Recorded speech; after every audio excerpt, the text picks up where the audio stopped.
The lady left me in that room to die, okay? She left me to die. The baby flew out. Me and God alone in a room, and the baby fly out. I delivered the baby. She's like, okay, so who's in the room with you? I said, nobody.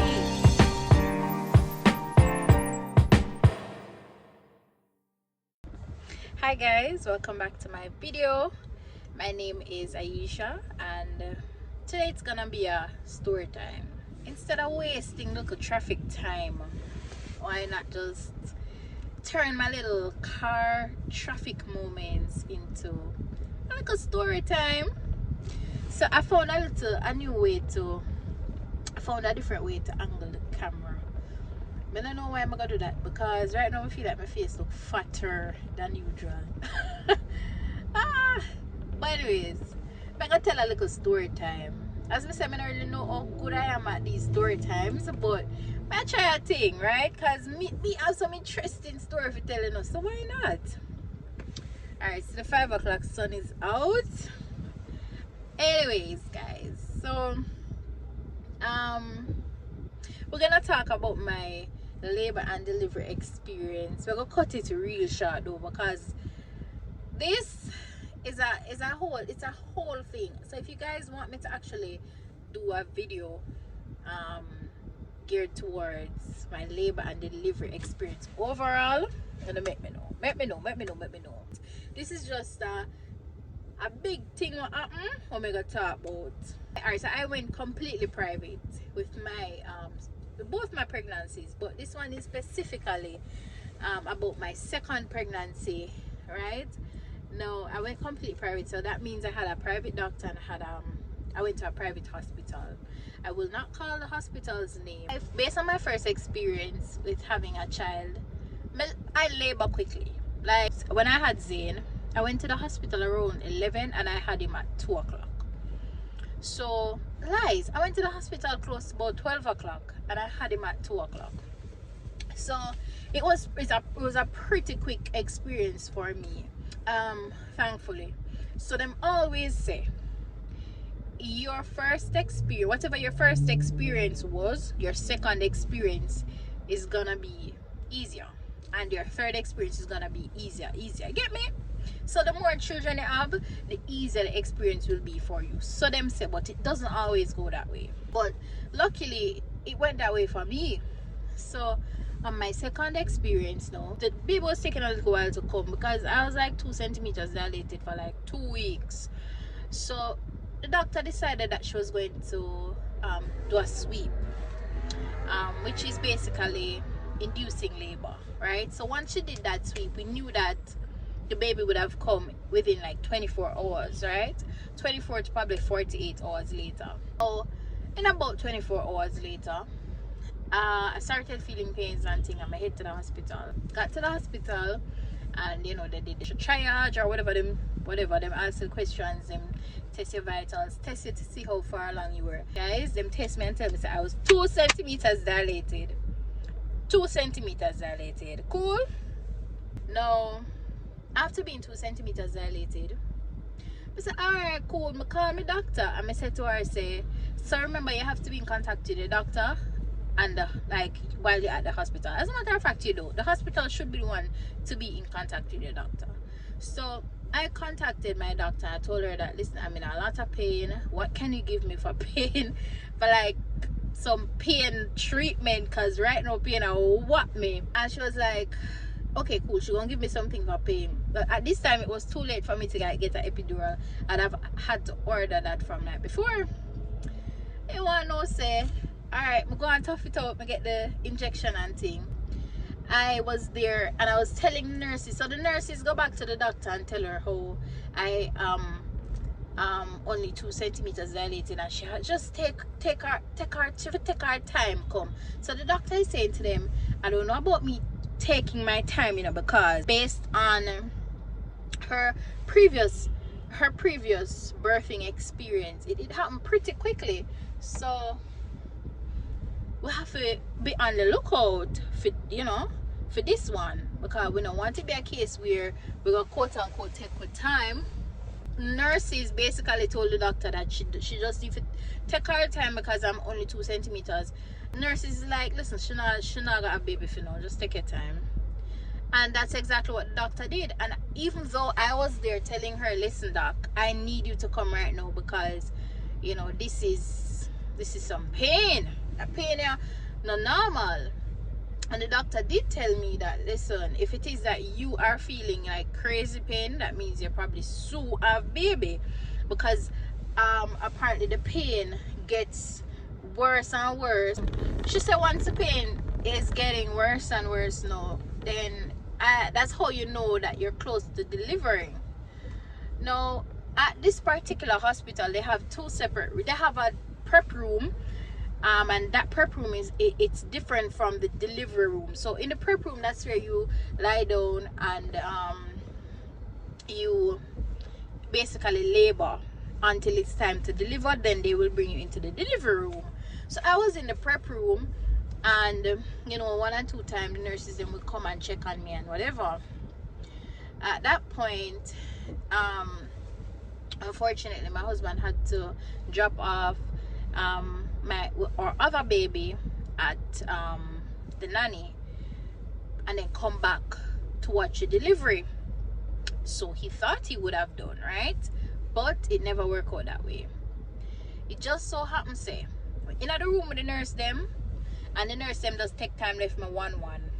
The nurses left me 1 by 1.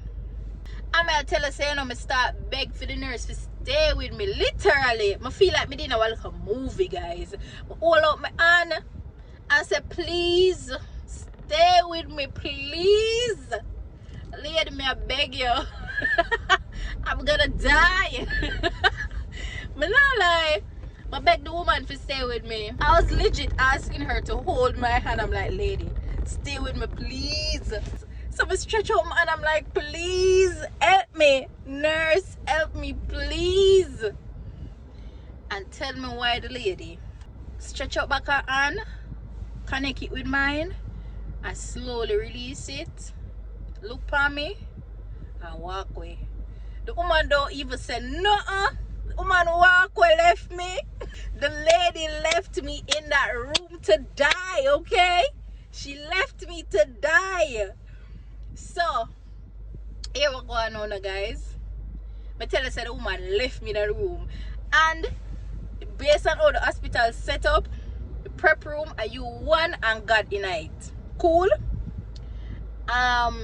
It's a huge ass room with you one and God. Nurses station and the nurses place, they're quite a distance. So apparently all of them bungled up at the nurses station, guys, and left me alone in the pain and strugglements.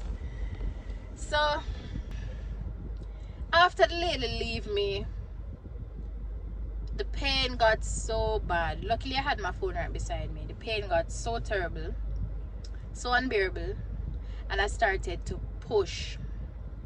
As a matter of fact, I leave out this crucial point. I was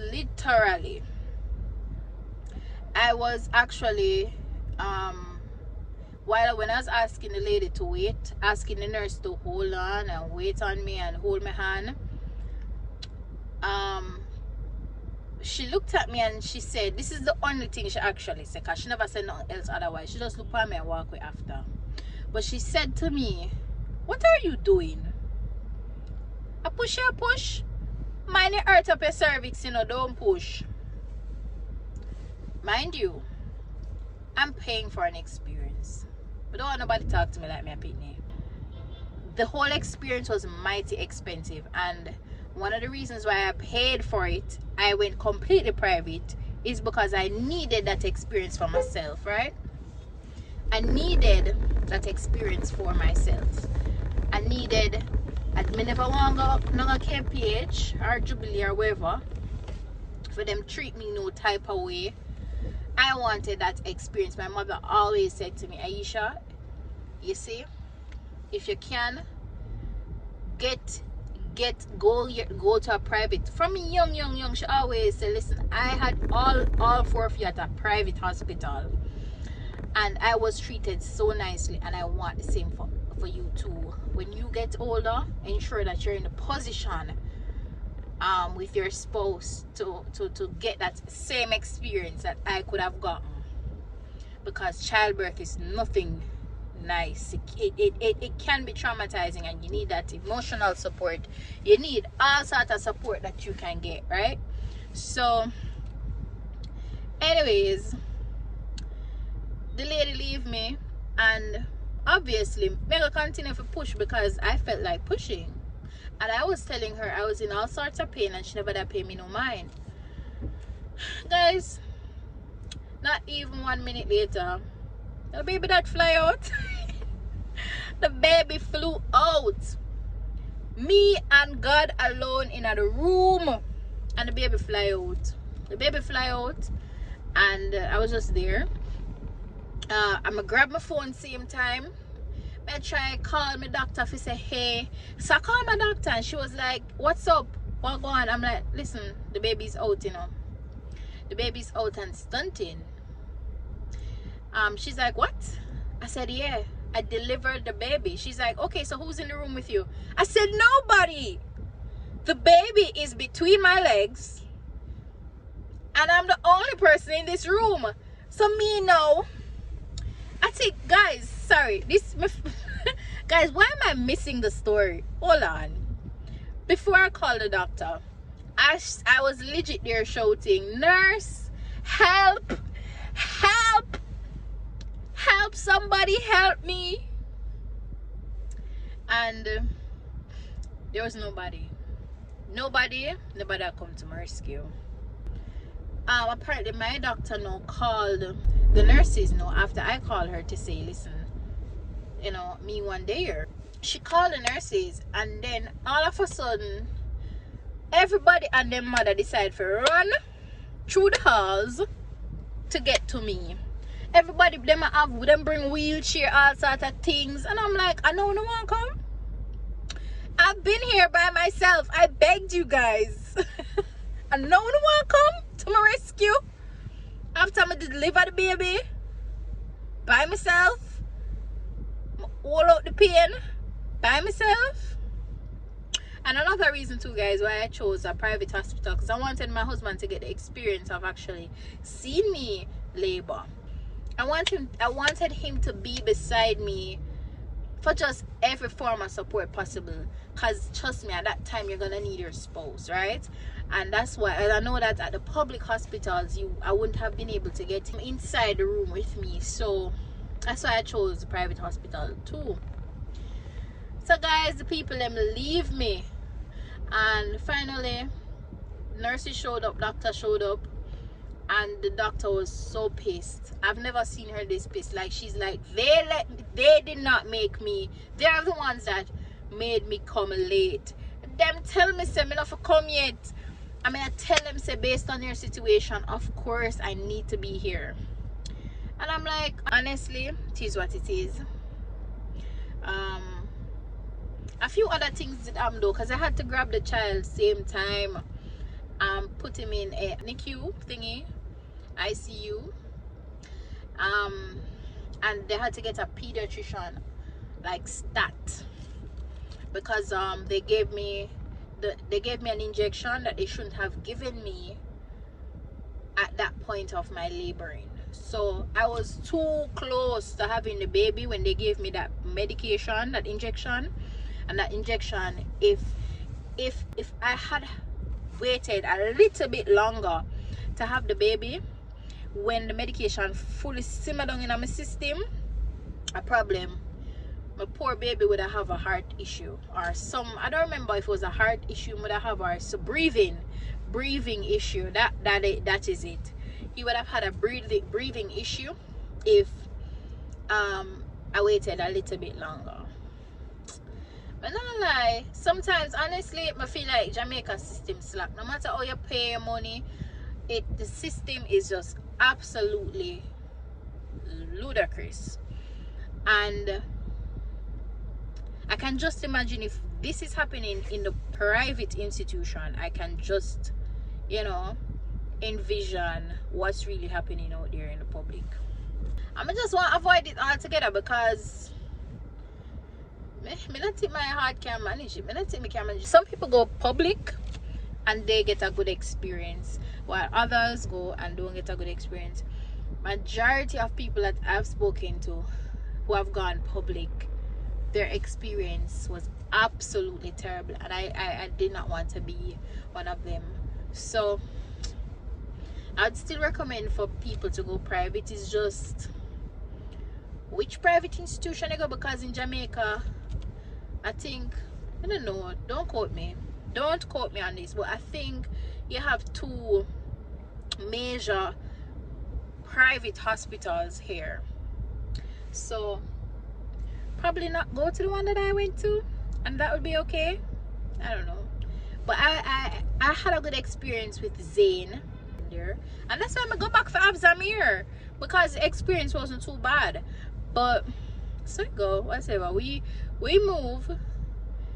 It's in the past. I'm just glad my baby's here and safe. And that's story time, where I delivered my baby by myself. No help, by myself. Alright guys, so that's gonna be it for this video, for this story time.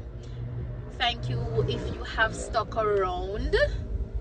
I appreciate you being here. I appreciate if you have subscribed and just showing up for all my videos and continuing to support me and liking my videos and sharing my videos. I appreciate you badly. So let's go and big up on yourself, and I'll see you guys in another video. All right.